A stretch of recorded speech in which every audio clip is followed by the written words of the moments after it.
Olá, pessoal! Tudo bom com vocês? O vídeo de hoje é para a gente fazer os comentários da nossa atividade 1 do mês de outubro. Essa atividade, ela foi inspirada pelas receitas do projeto Memórias Afetivas Culinárias e esse aqui é o nosso primeiro problema. Pense que você quer fazer duas receitas dessa. Que cálculo deverá fazer para saber a quantidade de ingredientes que você precisará? Escreva a nova versão da receita com essas quantidades. Então, a gente tem aqui uma receita de biscoito enviada pela Esther e ela dá os 4 ingredientes para fazer esse biscoito. 200 gramas de maisena, que no caso é amido de milho, né? 100 gramas de margarina, um ovo e 4 colheres de sopa de açúcar. São esses ingredientes para fazer o biscoitinho. Então, se eu quiser fazer duas receitas dessa, eu vou ter que fazer o quê? Eu vou ter que multiplicar por 2. Eu vou dobrar essa receita. Então, para multiplicar por 2, dobrar a receita, eu vou olhar cada um dos ingredientes e fazer a multiplicação. Então, vamos fazer a nova versão da receita. Antes era 200 gramas de maisena, então eu vou fazer 200 vezes 2, que vai me dar 400 gramas. Vou fazer todos os cálculos primeiro, depois eu escrevo a receita bonitinha. 100 gramas de margarina multiplicado por 2 vão ser 200 gramas. Um ovo multiplicado por 2 são 2 ovos. E 4 colheres de sopa de açúcar multiplicados por 2 vão ser 8 colheres de sopa de açúcar. Então, minha receita nova vai ser a seguinte: 400 gramas de maisena. Vou escrever amido de milho para ficar mais genérico, tá? De amido de milho. 200 gramas de margarina. 2 ovos. E 8 colheres de sopa de açúcar.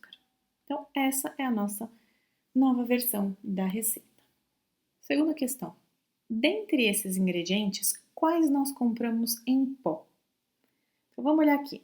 Eu tenho 4 ingredientes. Quais são pó? Então, a gente vai ver que a maisena é um pó, que é uma farinha. Maisena ou amido de milho, que é o nome geral, e açúcar. O açúcar e a maisena são pós. Questão 3. Pesquise na internet quanto pesa em gramas uma colher de sopa de açúcar e anote aqui.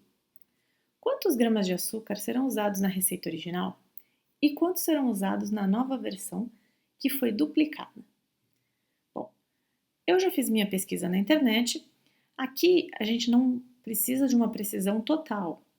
Na minha pesquisa, uma colher de sopa de açúcar tinha, vou escrever tudo bonitinho, uma colher de sopa de açúcar é igual a 10 gramas. Então, isso foi no site que eu achei, vocês poderiam ter achado outros valores. Então, a precisão desse valor de 10 gramas não precisa ser a mesma de todo mundo. Como era uma pesquisa, de repente você entrou num site que falava que a colher de sopa de açúcar era 12 gramas. Tudo bem, cada um vai ter o valor que encontrou na sua pesquisa. O importante é como você vai usar esse valor para fazer o cálculo. Então, quantos gramas de açúcar serão usados na receita original? Se eu tenho 4 colheres de sopa, então eu vou multiplicar esse valor em gramas de uma colher pelo número de colheres que eu tenho. Então, 10 vezes 4 vão ser 40 gramas na receita original. Então, 40 gramas de açúcar. Essa é a receita original, essa daqui. E na nova versão que foi duplicada. Então, se eu dupliquei essas 4 colheres, elas passaram a ser 8. Então, Agora, vou manter os 10 gramas e vou multiplicar por 8 colheres. Isso vai me dar 80 gramas de açúcar na receita duplicada. Então, o que está acontecendo aqui? Eu não precisava necessariamente ter multiplicado, eu já poderia ter simplesmente dobrado o valor dela, dos 40. E esse é o modo como as pessoas calculam para passar a receita de medidas de utensílios culinários, como colher de sopa, xícara, por exemplo, para medidas precisas, em gramas, que a gente usa balança para poder obter. Tá certo? Então, essa era a nossa questão 3. Questão 4. Quanto vale em gramas o total dos ingredientes em pó em cada uma das duas receitas, original e duplicada? Então, vamos lembrar um pouquinho aqui que na questão 2 a gente viu os ingredientes que eram em pó: a maisena e o açúcar. Então, vamos lá. Na receita original, a gente tinha maisena e açúcar. E depois, vou colocar uma barrinha aqui e aqui vai ser o valor da duplicada. Então, o que a gente tinha? Na original eram 200 gramas, na duplicada a gente viu que era 400. O açúcar na original a gente acabou de calcular na questão anterior, que daria 40 gramas de açúcar. Na duplicada, 80 gramas. Então, o meu total de ingredientes em pó tem em gramas 240, a soma, né, dos dois, para a receita original, e 480 gramas para a receita duplicada. Era isso.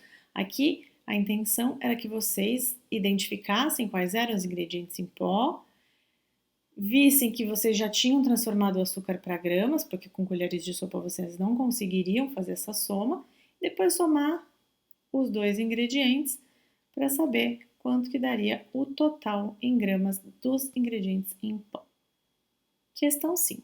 Do total dos ingredientes em pó, que fração corresponde à quantidade de açúcar em cada uma das duas receitas, a original e a duplicada? E eu quero saber se esses valores, a fração da quantidade de açúcar nas receitas, se esses valores são iguais ou diferentes entre a receita original e duplicada.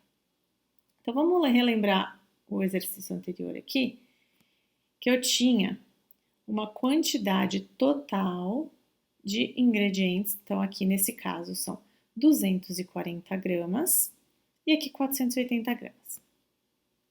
A fração que corresponde à quantidade de açúcar, então a fração que vai corresponder à quantidade de açúcar do total dos ingredientes em pó. Então, o que eu estou querendo dizer aqui? A minha base de comparação vai ser o total dos ingredientes em pó. Portanto, ele vai ficar no denominador da minha fração. Vou fazer aqui no caso da receita original. 240 seria o meu denominador. O meu numerador é aquilo que eu quero, a fração que vai corresponder ao quê? Quantidade de açúcar. Então, é 40. E aqui, feita essa fração, eu posso simplificar. Então, aqui eu vou simplificar em várias etapas, porque eu acho mais fácil para a gente usar o cálculo mental. Então, se eu dividir por 10 aqui e dividir por 10 aqui, eu simplesmente penso que posso retirar um zero de cada um dos números. Então, 40 dividido por 10 é 4 e 240 dividido por 10 é 24. Agora, eu vou simplificar de novo dividindo por 4.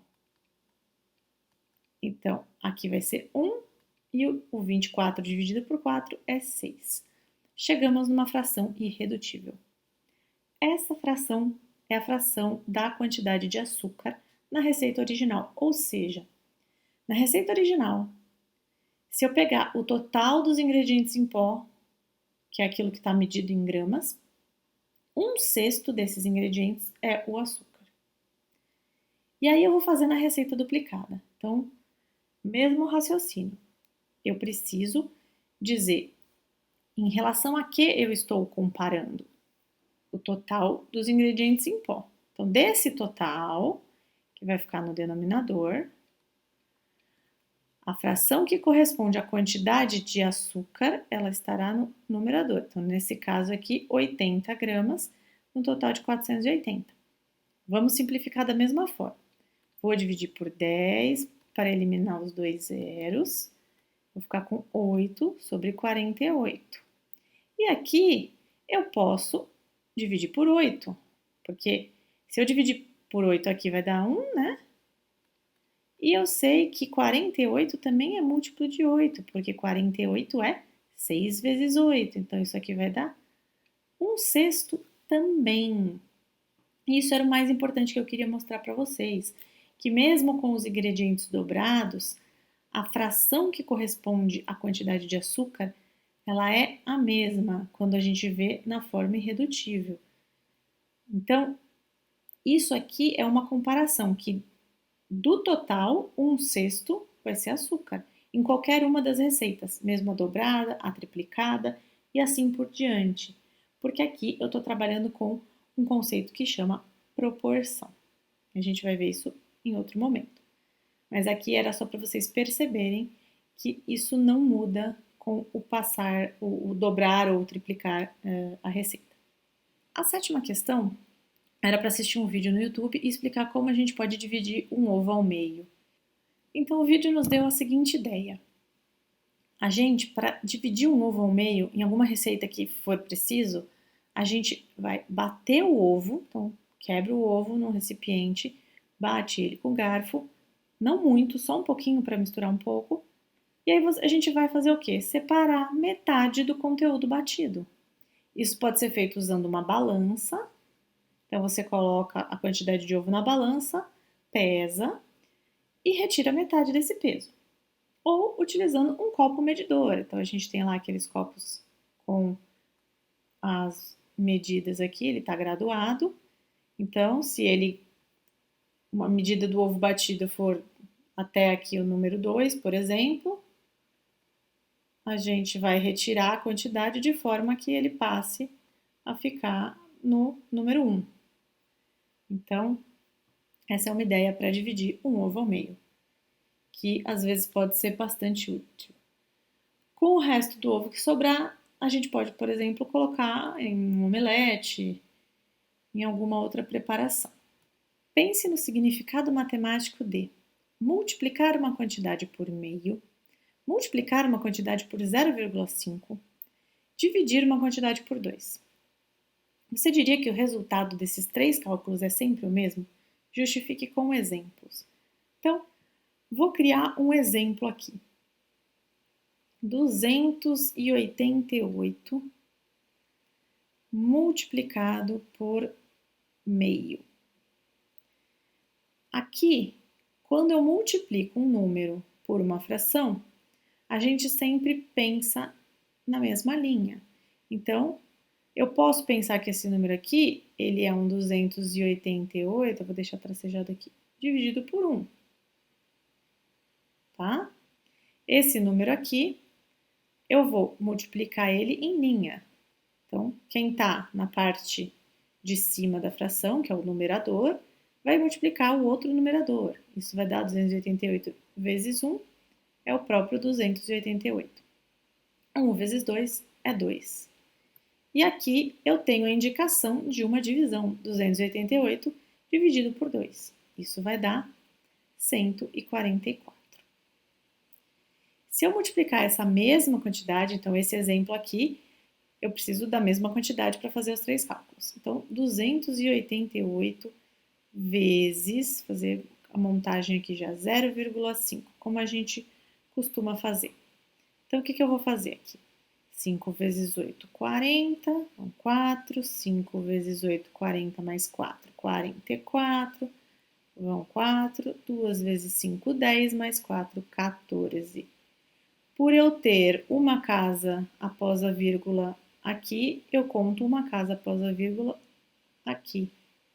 Então, esse meu número tem que ter uma casa depois da vírgula. Escolhi onde eu vou botar minha vírgula, resultado 144 também. Dividir uma quantidade por 2. Então, 288 dividido por 2, 1. 1 vezes 2, 2. Para 2, 0. Achei o 8. 8 dividido por 2 vai dar 4. 4 vezes 2, 8. Deu 0. Abaixei o próximo 8. Também dá 4. Menos 8, 0. Ou seja, se eu multiplicar por meio, multiplicar por 1 sobre 2, né? 1 meio, por 0,5, que também é meio, e dividir por 2, eu vou obter a mesma resposta. Então, o resultado desses três cálculos sempre será o mesmo. Esse é um exemplo, tá? A gente tem provas mais complexas do que isso, mas é para vocês terem uma noção de que se eu tiver enxergando a conta dessa forma, eu estou enxergando também esta conta direto dessa forma, dividido por 2, que é o que apareceu aqui, mas é o exemplo dessa divisão com chave, que também é o exemplo desta forma aqui, que são três formas diferentes de operação que a gente visualiza, mas que dão o mesmo resultado. E eu espero que esse vídeo tenha ajudado a compreender melhor alguns conceitos e a resolver a atividade de vocês. Um beijo e até a próxima!